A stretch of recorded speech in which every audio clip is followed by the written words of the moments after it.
Sr. Presidente, senhores membros do Governo, senhores deputados, eu gostaria de reiterar o pedido de informação relativamente às tarifas, mas gostava de colocar, da minha parte, reiterar e manter que, de acordo com a informação técnica de que eu disponho, o cálculo colocado para a oferta do metropolitano de Lisboa é de 6 pessoas por metro quadrado, o que colocaria, como eu digo, em condições equiparáveis, como o Sr. Secretário de Estado citou, Lisboa ao mesmo nível das cidades europeias, das capitais europeias. Portanto, é uma questão que não se coloca.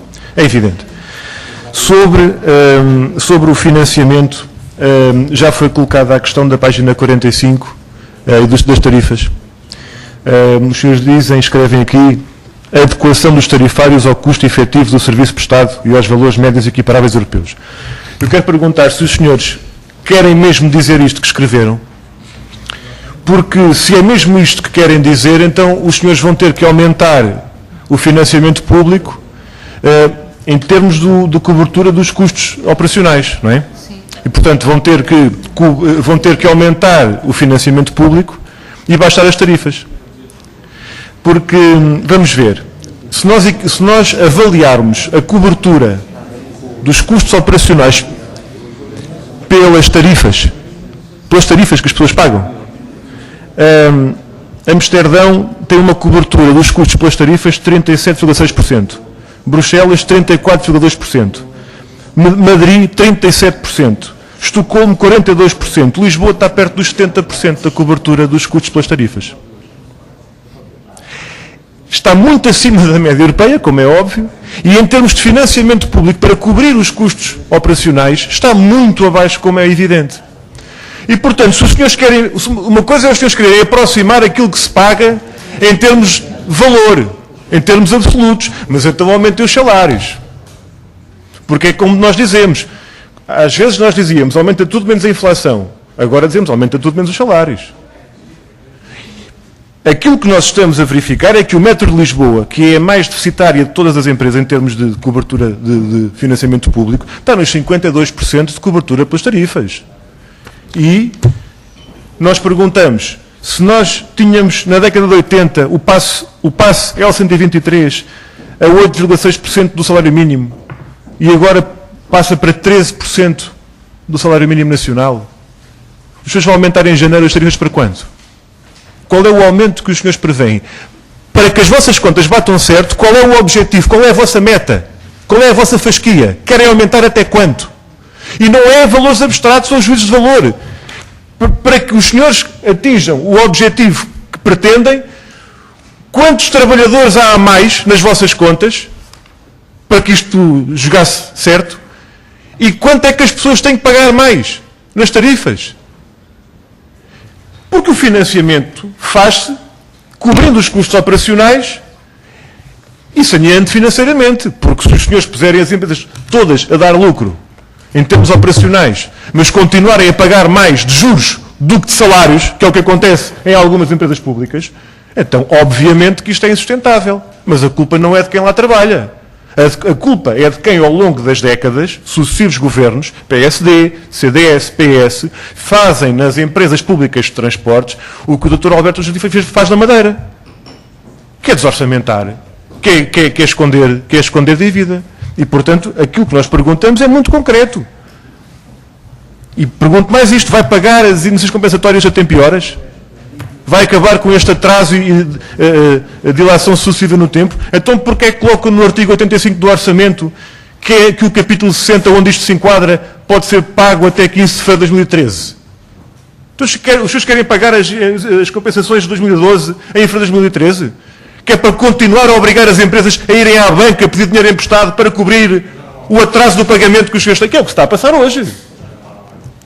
E, portanto, essa matéria de terrorismo social que os senhores estão a impor aos trabalhadores das empresas, de despedimentos em massa que deixam no ar, sem concretizar o que se trata, porque dizem que a alternativa é despedir muitos ou despedir todos. Dizem que a alternativa é fazer isto ou não fazer nada. É óbvio que não é. É óbvio que não é. Os senhores falam em libertar as empresas dos acordos de empresa, da contratação coletiva. O que nós dizemos é que é preciso libertar as empresas e o país daqueles... Vou terminar, Sr. Presidente. O que é preciso é libertar estas empresas e o país, de uma forma geral, daqueles que andam a roubar e daqueles que andam a alimentar-se do sangue da nossa economia através da usura, que não tem outro nome, e que os senhores aqui, pelos vistos, querem deixar intocada, cortando não nas tais gorduras que os senhores falam de manhã à noite, mas no músculo que mantém as empresas a trabalhar, que é os trabalhadores e a atividade operacional. E, portanto, roubando nos salários e nos direitos, atacando nos direitos, destruindo contratação coletiva e despedindo dessa forma como os senhores dizem, ou muitos ou todos, então aí não há solução nenhuma. E os senhores não fazem parte da solução, fazem parte do problema. Muito obrigado. Sr. Presidente, questões concretas que não têm sido aqui equacionadas nem colocadas relativamente à internacionalização, por exemplo, do setor marítimo, porventura. A maior parte das mercadorias movimentadas em portos espanhóis, Algeciras, já passam diretamente para a via marítima. Que perspectivas sobre uma marinha mercante que foi destruída neste país e que tanta falta faz, não apenas para o transshipment, que é a verdadeira vocação de Sines, não há ferrovias no transshipment, por exemplo. Qual é a perspectiva relativamente ao transporte aéreo, quando o senhor anuncia esta semana mais um investimento para low cost que o senhor diz aqui apoiar enquanto modelo de transporte aéreo, quando na Madeira este verão foi anunciado que para o mês que vem a EasyJet vai cortar metade dos voos e o acordo que foi agora colocado para a Portela por uma nova base de alguns novos destinos tem a duração de 5 anos. 5 anos e acontece o mesmo que na Madeira foi agora anunciado? Deixar Lisboa refém das low cost como acontece na Catalunha? A TAP é vendida a um grupo qualquer e esse grupo pode ir à falência? Como ia acontecer com a Swissair no tempo em que essa inevitabilidade era anunciada? O futuro do transporte aéreo estratégico para o país fica assim, ó Deus dará, Sr. Ministro? As tarifas e preços de transporte público vão aumentar mesmo depois da razia na oferta de transporte às populações? Já hoje a cobertura, como já ficou demonstrado, dos custos operacionais pela tarifa está muito acima da média europeia.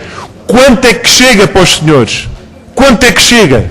Qual é a fasquia?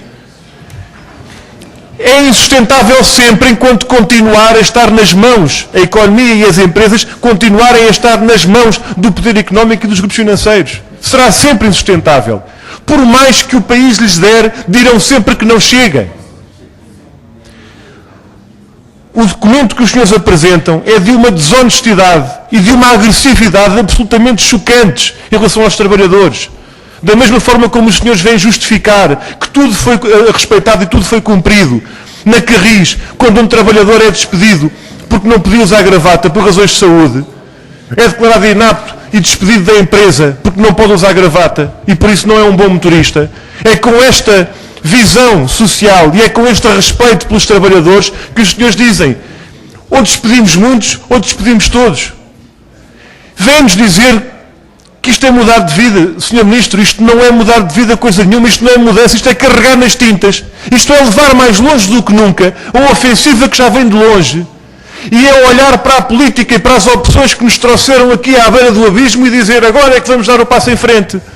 O que é preciso é mudar de rumo e isto não é mudar de rumo, Sr. Ministro, é mais do mesmo. É carregar nas tintas. Não é virar para lado nenhum, é acelerar.